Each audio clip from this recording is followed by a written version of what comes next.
Direct selling business क्यों ज़रूरी है? पैसिव इनकम हमारी ज़िंदगी में क्यों ज़रूरी है? इस दुनिया में दो तरह के कमाई होते हैं, पहला एक्टिव अर्निंग और दूसरा पैसिव अर्निंग। एक्टिव अर्निंग किसे कहते हैं? वैसी कमाई जिसमें काम करें पैसा आए और जब काम करना बंद कर दे तो पैसे आना बंद हो जाए। जैसे जॉब पर जा रहे हैं पैसा आ रहा है, जॉब पर जाना बंद पैसे आना बंद। एक दुकानदार दुकान खोल रहा है पैसा आ रहा है, दुकान खोलना बंद पैसे आना बंद। एक किसान खेती कर रहा है पैसा आ रहा है, खेती करना बंद पैसा बंद। एक मजदूर मजदूरी कर रहा है पैसा आ रहा है, मजदूरी करना बंद पैसा बंद। It's called active earning. और दूसरा पैसिव अर्निंग। पैसिव अर्निंग किसे कहते हैं? एक ऐसी कमाई जिसमें एक तय सीमा तक काम करे और उसके बाद काम ना भी करे तो भी अर्निंग होती रहे। It's called passive earning. Passive earning क्यों जरूरी है? क्योंकि आज हमारा शरीर काम कर रहा है, कल वह काम नहीं करेगा। आज कुछ ऐसा करना है जो हमारी मौजूदगी ना भी हो तो भी हमें रेगुलर इनकम आती रहे, और वो ज़्यादा ज़रूरी है। पैसिव अर्निंग जिससे एक मिडिल क्लास और पुअर फैमिली भी आसानी से अपनी अर्निंग बढ़ाकर एक अच्छी ज़िंदगी जी सकता है। आज पैसिव अर्निंग के तरीके का इस्तेमाल वर्ल्ड के सभी अमीर लोग, बिजनेसमैन, पॉलिटिशियन और एक्टर सभी अपने लाइफ में पैसे कमाने में करते हैं। पैसिव अर्निंग का मतलब ऐसा काम जिसमें किसी काम का रेगुलर इनकम आता रहे, जैसे रेंटेड प्रॉपर्टी, कोई मकान, बंगला या रूम को रेंट पर देने से जो पैसा आए। और भी है जैसे fix deposit, real estate, business, YouTube earning, ये सभी पैसिव अर्निंग में आते हैं। आज आपके पास कोई एक ही इनकम ऑफ सोर्स है, चाहे वो जॉब हो या बिजनेस हो या शॉप हो या फिर एग्रीकल्चर, कुछ भी हो, आप उससे अपनी लाइफ की ज़रूरतों को पूरा नहीं कर सकते हैं। अगर आपको एक बेहतर ज़िंदगी चाहिए तो आप सिर्फ एक ही इनकम ऑफ सोर्स पर डिपेंड नहीं रह सकते। आपको सेकेंड, थर्ड, फोर्थ या ज़्यादा इनकम सोर्स बनाने होंगे। जितनी ज़्यादा इनकम ऑफ सोर्स होगी उतनी ज़्यादा अर्निंग होगी और आप अपने फैमिली को एक बेहतर ज़िंदगी दे पाएंगे। पैसिव अर्निंग करने के लिए आप ऑनलाइन और ऑफलाइन दोनों तरीके से कर सकते हैं। इसीलिए पहले आप कंफर्म करें कि आप किस तरह शुरुआत करना चाहते हैं। आपको बेसिक और सिंपल आइडियाज़ चाहिए, ज़्यादा रिस्क भी नहीं हो और इन्वेस्टमेंट भी कम लगे। डायरेक्ट सेलिंग बिजनेस सबसे बड़ा एग्जाम्पल है। ये पैसे कमाने का वो रास्ता है जिसमें आप सिर्फ एक बार मेहनत करते हैं और कुछ ऐसे संपत्ति बना देते हैं जो आपको ज़िंदगी भर पैसे कमा के दे सके। पैसिव अर्निंग को समझाने के लिए मैं आपके साथ एक स्टोरी शेयर करना चाहूँगा। यह कहानी है बर्क हेजेस की किताब द पैराबल्स ऑफ पाइपलाइन। एक छोटे से गांव में दो दोस्त रहा करते थे, ब्रूनो और पाब्लो, जो बड़े सपने देखा करते थे। एक दिन किसी न किसी तरह वो गांव के सबसे अमीर आदमी बन जाएंगे। वो दोनों काफ़ी मेहनती थे, उन्हें तो बस एक मौके की तलाश थी और एक दिन उन्हें वह मौका मिल गया। उस गांव में एक समस्या थी। गांव वाले को पानी लाने के लिए नदी में जाना होता था और आधा दिन पानी लाने में ही गुजर जाता था। वो दोनों ने गांव वालों से बात की कि वो नदी से पानी लाकर उन्हें देंगे और उसके बदले कुछ पैसे लेंगे। गांव वालों को ये बात अच्छी लगी।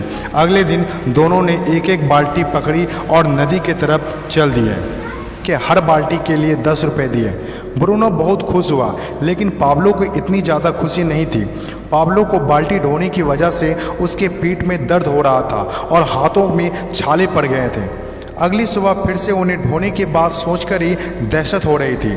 पाब्लो ने नदी से गांव तक पानी लाने का एक अच्छा आइडिया सोचा। जब अगली सुबह दोनों अपनी अपनी बाल्टी उठाकर जाने लगे तो पाब्लो ने कहा, ब्रूनो मेरे पास एक आइडिया है। चंद सिक्कों के बदले मैं दिन भर बाल्टी ढोने की वजह क्यों ना हम नदी से गांव तक पाइपलाइन बना दें। ब्रूनो ने कहा, पागल, हमारे पास एक बेहतरीन नौकरी है, अच्छे पैसे भी मिलते हैं जिससे हम जो चाहें खरीद सकते हैं। अपनी पाइपलाइन के आइडिया को दिमाग से निकाल दो। लेकिन पाब्लो इतनी आसानी से डिमोटिवेट होने वाला नहीं था।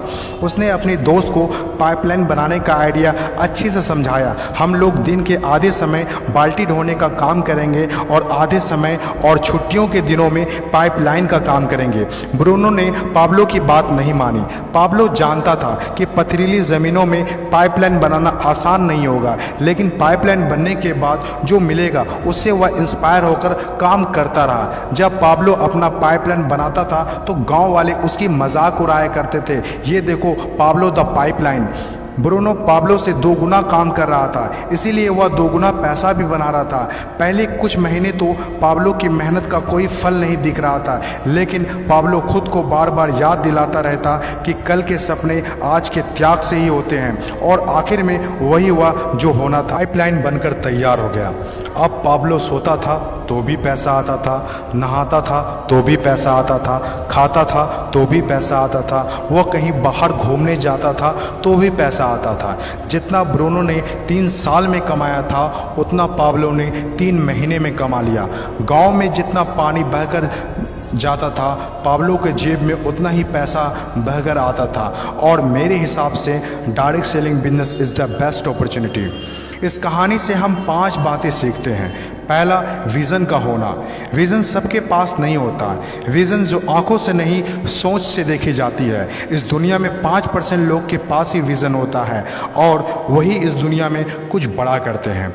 दूसरा, सबसे इम्पोर्टेंट, जब भी आप कुछ हट के करेंगे तो लोग आपका मजाक उड़ाएंगे, ठीक उस पाब्लो की तरह। तीसरा, लगातार काम करना। विज़न पर काम करना आसान नहीं होता है। इसमें ज़बरदस्त फोकस के साथ तब तक काम करना होगा जब तक आप उसे कंप्लीट ना कर ले। चौथा, खुद को इंस्पायर करना। अपने आप को इंस्पायर करने के लिए वो देखना होगा जो पाइपलाइन बनने के बाद आपको मिलेगा। अपने सपनों को विजुलाइज करना होगा ताकि अपने आप को मोटिवेट और इंस्पायर कर सके।